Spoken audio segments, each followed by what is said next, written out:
The horrible story of the doctor who turned his own obese daughter into an experiment, a father's terrifying obsession. 1870, Kentucky. A doctor's ledger hidden in estate papers. A locked door bolted from the outside. A daughter who stopped appearing in town. I'm Ida Pruitt. I delivered Maggie Wardell. I watched her grow, and I climbed those stairs the night her father called it treatment. Inside that room, a scale, calipers, straps that grooved her wrists. She whispered to me once. She said I wasn't sick. He said she was his proof, his study, his path to fame. The sheriff trusted him. The preacher believed him. And Maggie, she kept a record in secret, knowing no one else would. This is how their secret finally surfaced. A note beneath a pillow, a grave in the cellar, a ledger that named every dose, every day, every lie. When a man locks his daughter away and calls it science, who decides when care becomes murder? Drop a comment with where you're watching from and your local time. These stories reach farther than we know. And subscribe to keep Maggie's voice alive and make sure predators like her father are never forgotten. 1891, late autumn. The county clerk's office in Harlan, Kentucky, smelled of old paper and lamp oil. A young man named Thomas Gill had been sorting through estate boxes for 3 days, cataloging the belongings of families long dead, when his hand fell upon a leather-bound ledger at the bottom of a crate marked Wardell. The name meant nothing to him. He was new to the county, hired fresh from Louisville, but when he opened the book and saw the columns of numbers, the careful annotations, the clinical language describing weights and measurements and dosages administered, something in his stomach turned cold. The entries ran from October 1870 through March 1872. Most were routine, patient names, ailments, treatments prescribed, but one section, 20 pages near the center, was different. The subject was identified only as M.W. female, age 19 at commencement. The measurements were obsessive, daily weights recorded to the quarter pound, caloric intake calculated to the ounce, and in the margin of one page, written in a tighter, angrier hand, a single line that Thomas read 3 times before he understood what he was seeing. Subject resists. Sedation increased. Progress slow but necessary. At the bottom of that same page, in faded pencil, someone else had written a name, Margaret Wardell, his daughter. Thomas took the ledger to his supervisor, an older man named Calhoun, who had lived in Harlan all his life. Calhoun looked at the pages for a long time without speaking. Then he said, "I remember this. I remember her. And I remember the woman who wouldn't let it go. Her name was Ida Pruitt. She's still alive, lives on the edge of town. You should take this to her." Thomas asked why. Calhoun closed the ledger carefully, as if it might crumble under rough handling, and said, "Because she's the only one who tried to stop it, and because she'll know what it means." Ida Pruitt was 67 years old in 1891. She had delivered more than 400 babies in her 40 years as a midwife. She had seen women die in childbirth, children lost to fever, men broken by farm accidents and whiskey and despair. She thought she had seen every kind of suffering the hills could produce. But when Thomas Gill appeared at her door with the ledger under his arm and asked if she remembered the Wardells, something in her chest went tight and cold, the way it had 20 years before when she climbed those stairs and saw the bolt on the outside of that door. She told Thomas to sit. She poured him coffee. And then she told him what the ledger could not. Autumn 1870. Maggie Wardell was 19 years old. Ida had delivered her, had watched her grow from a bright-eyed child into a soft-spoken young woman with a quick smile and a love of reading. Maggie's mother had died bringing her into the world, and for years it had been just Maggie and her father, Dr. Silas Wardell, in the 2-story timber house on the north edge of town. The doctor was respected, educated. He had studied in Philadelphia before returning to Kentucky. People trusted him. When their children sickened, they called for Dr. Wardell. When their wives labored, he was the one they wanted in the room. Ida had worked alongside him more than once. He was capable, precise, cold in the way some learned men are cold but competent. But that autumn, Something changed.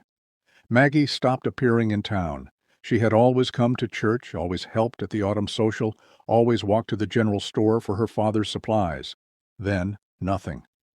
When people asked, Dr. Wardell said she was under treatment for her constitution. He used that word often, constitution, as if Maggie's body were a document in need of revision.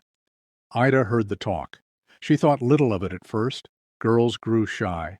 Girls married and moved. Girls took sick. It was the way of things. Then, in early October, Dr. Wardell sent word that he needed Ida at the house. A consultation, he said, regarding his daughter. Ida walked the half-mile in the fading light of an October evening, her bag over her shoulder, her mind on a dozen other things. She climbed the porch steps, knocked. The doctor opened the door with a smile that did not reach his eyes. He led her upstairs without a word. And when they reached the door to Maggie's room, Ida saw the bolt, new iron, mounted on the outside, locked.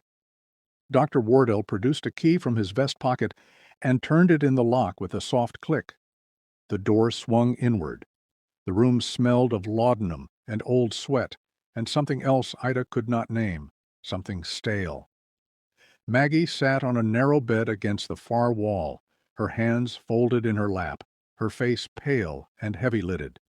She looked up when Ida entered, and for a moment something flickered in her eyes. Recognition, relief, fear. Then it was gone, and she looked down again. On the nightstand beside the bed sat a scale, a pair of calipers, a notebook open to a page filled with columns of numbers. Dr. Wardell stepped past Ida and gestured to his daughter as if she were an exhibit. Her weight, he said, has become a concern. I am treating her with a regimen of controlled intake and medicinal support. I require your professional opinion on her general health. Ida looked at Maggie.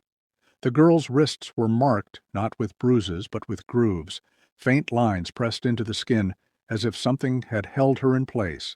Her breathing was shallow. Her eyes would not meet Ida's. Ida asked if Maggie was ill. Dr. Wardell's smile widened, just a fraction. She is my work, he said, my proof. The door locked behind Ida as she left. Ida Pruitt did not sleep that night. She sat in her kitchen with a lamp burning low and tried to make sense of what she had seen. The bolt on the outside of the door, the grooves on Maggie's wrists, the smell of laudanum thick enough to taste, the way Dr. Wardell had smiled when he said, "She is my work, my proof." Ida had attended births where mothers died. She had tended children through scarlet fever and watched them slip away despite her best efforts. She understood suffering. But this was different. This was not illness. This was control. And the girl trapped inside that room was not a patient. She was a prisoner. 2 weeks passed before Dr. Wardell called for her again. November now, the air sharp with coming winter. Ida climbed the stairs and waited while the doctor unlocked the door. Inside, Maggie was thinner. Her face had taken on a hollow quality. The skin stretched tight over her cheekbones. She sat on the same narrow bed, her hands folded in her lap, her eyes fixed on the floor. The scale on the nightstand showed a number Ida did not see clearly, but the notebook beside it was open to a fresh page covered in the doctor's meticulous script. Daily weights. Food portions measured to the ounce. Tonics administered at 6 in the morning and 6 in the evening. Ida asked Maggie how she felt. The girl's mouth opened, but before she could speak, Dr. Wardell stepped between them. Her condition is improving, he said. The treatment requires patience, discipline. She understands this. Don't you, Margaret? Maggie nodded without looking up. Ida felt something cold settle in her chest. The third time Ida was called to the house was in late December. Snow covered the roads. The town was quiet, everyone sealed inside against the cold. Dr. Wardell met her at the door and led her upstairs without speaking. When he unlocked Maggie's door, Ida saw that the girl had grown weaker still. Her wrists were marked again, the grooves deeper now, red and raw in places. She moved slowly, as if her limbs were too heavy to lift. The air in the room was stifling despite the cold outside, thick with the smell of unwashed skin and medicine. Dr. Wardell, stood by the window, and spoke without turning. "I am documenting a course of treatment for disorders of excess weight," he said. "My daughter has volunteered to serve as the primary subject. The results, though slower than anticipated, are promising. I expect recognition from the medical community once my findings are published." Ida looked at Maggie. The girl was staring at her now, her eyes wide and glassy. Her lips moved, forming words too faint to hear. Ida stepped closer. Maggie's hand reached out, trembling, and gripped Ida's sleeve. "He says I'm his study," Maggie whispered. "That if he can cure me, he'll be famous. But I'm not sick. I wasn't sick." Ida pulled her arm free and turned to face Dr. Wardle. The man was watching them both with the detached interest of someone observing an experiment. Ida asked him what he was giving the girl. He listed compounds she recognized and some she did not. Laudanum for agitation, calomel for digestion, a preparation of his own design to suppress appetite, all measured, all recorded. Ida asked if Maggie was permitted to leave the room. Dr. Wardle smiled. "When the treatment is complete," he said, "when she is well." Ida left the house that day with her hands shaking and her mind racing through every conversation she had ever had with the doctor, searching for the moment when care had turned to cruelty, when science had become an excuse for torture. She went to the town records the following week. She told the clerk she needed to verify a birth date for her own records. What she was really looking for was proof of what she already suspected. Maggie's mother, Ellen Wardle, had died in childbirth 19 years earlier. No other children, no extended family. Dr. Wardle was Maggie's only living relation. The law gave him absolute authority over her. The town gave him respect. And Maggie had no voice that anyone would hear above his. Ida found the torn page on a morning in early January. She was walking past the Wardle house on her way to attend a birth 2 miles north when she saw it caught in the fence, fluttering in the wind. The paper was cheap, the kind used for everyday correspondence, and the handwriting was shaky but unmistakable. Maggie's hand. Ida pulled it free and read it, standing in the road with snow beginning to fall around her. Day 87. Father will not let me leave the room. He says my weight must drop. He gives me the brown tonic twice a day. I sleep too much. I dream I am running. The ink had smudged in places, as if the paper had been wet, or the writer's hand had trembled too hard to keep the pen steady. Ida folded the page carefully and put it inside her coat. She did not know how it had escaped the locked room. She did not know if Maggie had meant for it to be found, but she knew what it was: evidence, testimony, proof that the girl was not ill and never had been, that she was trapped, that her father was not healing her, but slowly, methodically, breaking her down. Ida stood in the snow and looked up at the second-story window where she knew Maggie's room was. The curtains were drawn, no light showed, no movement. The house looked peaceful, respectable, and inside, behind that locked door, a girl was dying by degrees, while the town went about its business and the law slept soundly, and the man who held her captive called it progress. Spring 1871 arrived cold and late. Ida Pruitt waited until the roads cleared before she walked into town and asked to speak with Sheriff Oates. She found him at his desk in the small office behind the courthouse, a man in his middle years, with a face weathered by sun and whiskey and the particular exhaustion that comes from keeping peace in a place where everyone knows everyone and grudges run 3 generations deep. Ida set the torn page on his desk without preamble. She told him what she had seen in the Wardle house: the locked door, the bolt on the outside, the marks on Maggie's wrists. The girl's whispered confession that she was not sick had never been sick.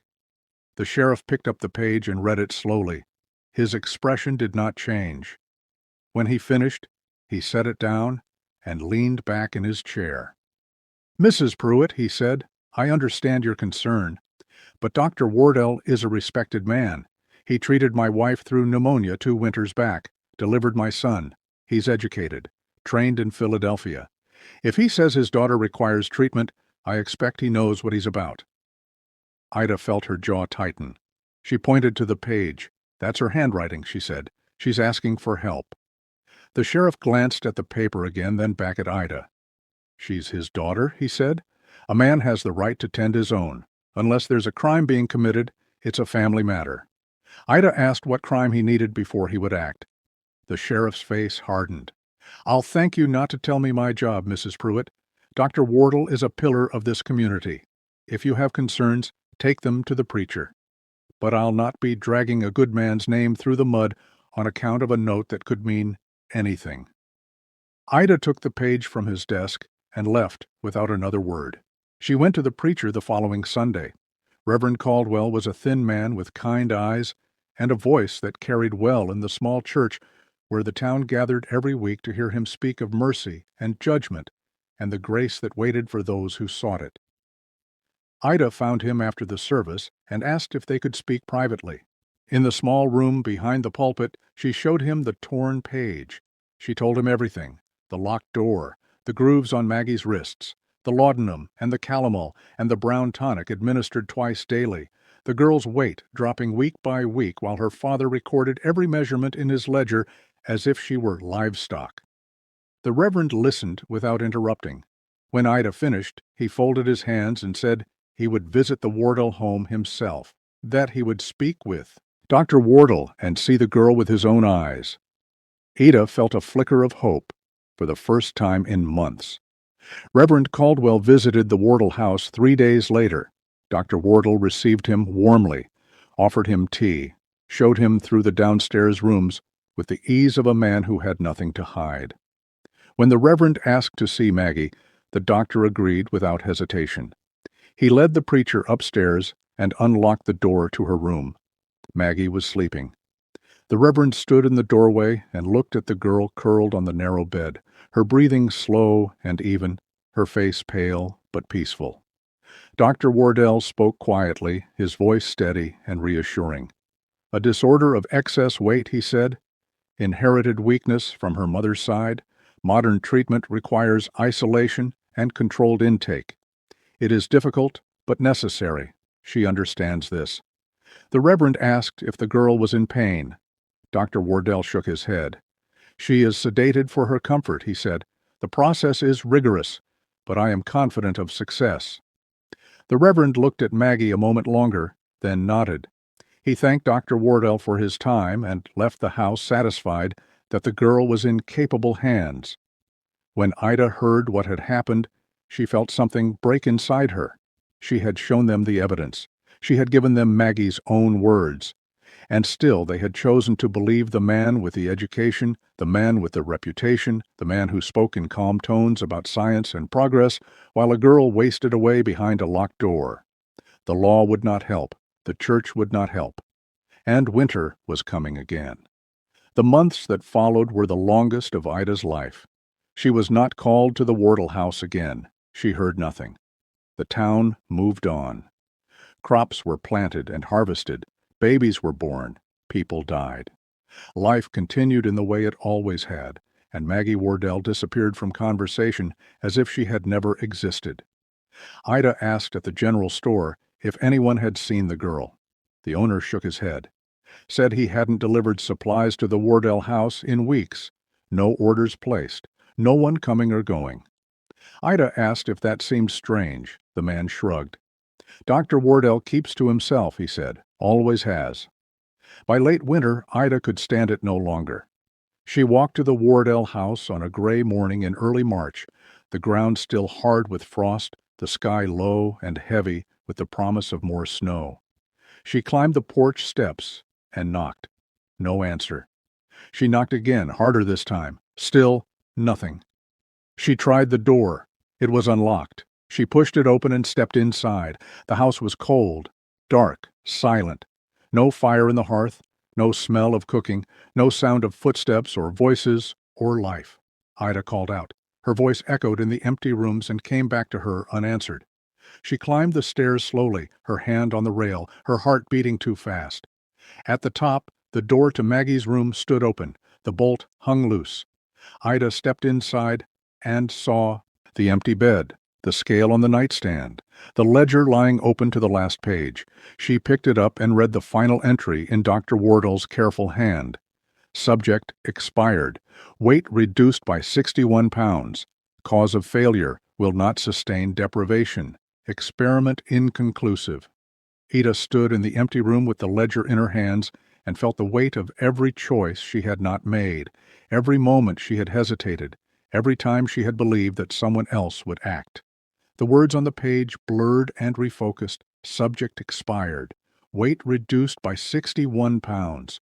Cause of failure will not sustain deprivation. Experiment inconclusive. She read them again and again, as if repetition might change their meaning, as if the cold clinical language might somehow transform into something other than what it was. A confession. A record of murder dressed in the vocabulary of science. She set the ledger down and searched the room. The bed was stripped bare. The scale remained on the nightstand, its brass surface dulled with dust. The calipers lay beside it. But there was something else. Tucked beneath the pillow, folded small and pressed flat, as if hidden in haste, a piece of paper. Ida pulled it free and unfolded it with shaking hands. The handwriting was Maggie's, shakier now than it had been on the page Ida had found, caught in the fence months before. The ink was faint in places, the letters cramped together as if the writer had been working in dim light or with failing strength. If anyone finds this, the note began. My father starved me. He called it science. He kept me like a specimen. I was not sick. I only wanted to live. Ida read the words 3 times. Then she folded the paper carefully and placed it inside her coat next to the first page she had found. She picked up the ledger and walked downstairs. The house was still, cold. She moved through the rooms looking for any sign of where Dr. Wardle had gone or when he had left. In the kitchen, a plate sat on the table with the dried remains of a meal eaten days before.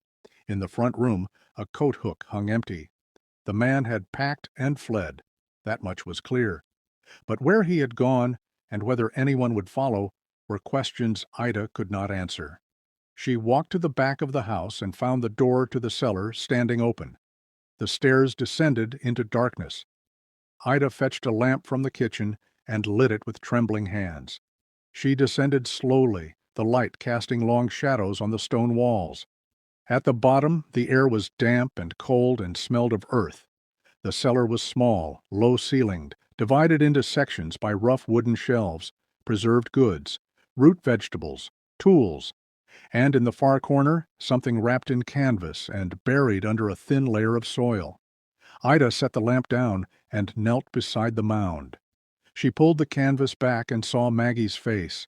The girl's eyes were closed. Her skin was pale, almost translucent in the lamplight. Her body was so thin that the bones of her shoulders and ribs stood out in sharp relief. Ida touched the girl's hand. It was cold, hard. She had been dead for weeks, maybe longer, and her father had buried her here in the cellar like refuse, like evidence to be hidden, and then he had walked away. Ida sat back on her heels and felt something inside her harden into a shape she did not recognize. Grief, yes. Rage, certainly. But something else. A clarity. A certainty that what she did next would matter more than anything she had done before. She could burn the ledger, bury the notes, walk away and let the town forget. Let Dr. Wardle's name fade into the silence that had swallowed his daughter. Or she could make sure the record stood. Make sure Maggie's voice, small and shaking as it was, reached beyond the walls that had held her. Make sure the truth survived, even if justice did not. Ida covered Maggie's body with the canvas and climbed the stairs. She walked out of the house carrying the ledger under one arm and the 2 folded pages in her pocket. She did not lock the door behind her. Let the neighbors see. Let them walk through the empty rooms and down into the cellar and understand what their silence had permitted. Let them carry that knowledge. She walked directly to the courthouse and found the county clerk, the same man who had cataloged estate papers for 20 years and knew every name in the county records. She set the ledger on his desk and told him what it contained. She showed him the notes in Maggie's handwriting. She told him where the girl's body was, and how her father had fled, and what the law had failed to do when there was still time to act. The clerk listened without interrupting. When Ida finished, he opened the ledger and read the final entry. Then he looked up at her and said, "This will be recorded. Every word. I'll see to it myself." Ida left the courthouse and walked to the general store. She told the owner what she had found. She told the blacksmith. She told the women gathered at the church for a quilting circle. She told anyone who would listen and some who would not. And slowly, as the days passed and the news spread, the town began to remember the girl who had disappeared behind her father's locked door, the girl they had trusted a learned man to heal, the girl whose silence they had mistaken for peace. Shame settled over the town like snow, quiet, heavy, inescapable. People stopped speaking Dr. Wardell's name with respect. They spoke it with disgust, with regret, with the bitter understanding that they had chosen comfort over courage, and a girl had died because of it. Sheriff Oates did not meet Ida's eyes when they passed on the street. Reverend Caldwell mentioned Maggie in his sermon the following Sunday, his voice breaking as he spoke of the failures of men who call themselves righteous. But apologies could not undo what had been done. And Maggie Wardell was still dead, buried in a cellar, her father gone into the wind. The ledger remained in the county clerk's office through the spring and summer of 1872. Thomas Calhoun, true to his word, catalogued every page. He copied the entries in his own hand and filed them in the permanent record where they could not be lost or destroyed.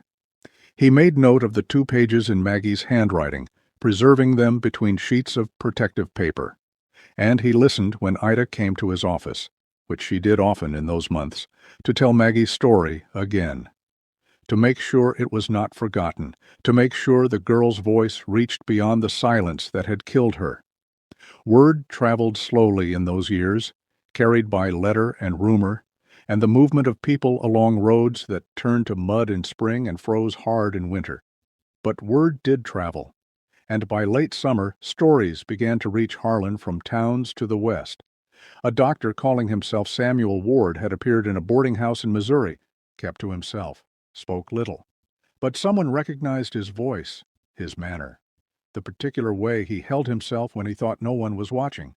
They asked questions. The man denied everything, said they were mistaken. But when the boarding house owner learned what he was accused of, what he had done to his own daughter in the name of science, she told him to leave. No room for him under her roof, no place at her table. The pattern repeated, town after town. Dr. Wardell, or Ward or whatever name he gave, would arrive with his medical bag and his educated accent and his talk of modern treatments. He would set up practice, see a few patients. And then someone would hear the story. Someone would ask the wrong question, and the man would pack his belongings in the night and move on. By 1874, he was living in a rooming house outside of St. Louis, working as a clerk in a pharmacy, no longer calling himself a doctor, no longer practicing medicine, no longer using his real name at all. He died in 1879, alone, penniless. His body was found in a rented room by a landlord who had come for unpaid rent. The local register recorded his death as John Ward, occupation unknown, no known family. He was buried in a pauper's grave with no marker and no service. The earth took him as it takes all men, but the earth did not forgive him, and neither did the record. Back in Harlan, Ida Pruitt had not waited for the law to deliver justice. She understood that the law had failed Maggie while the girl still lived, and she did not trust it to honor her in death. In the spring of 1873, Ida gathered a group of women from the church, farm wives, midwives, mothers who had lost children and understood the weight of a name left unspoken. Together, they pooled what money they could spare. They commissioned a stone from a mason 2 counties over, a man who knew nothing of the Wardells and asked no questions. The stone was simple, granite, sturdy, carved with words that Ida chose herself. Margaret Wardell, 18, 51 to 1872.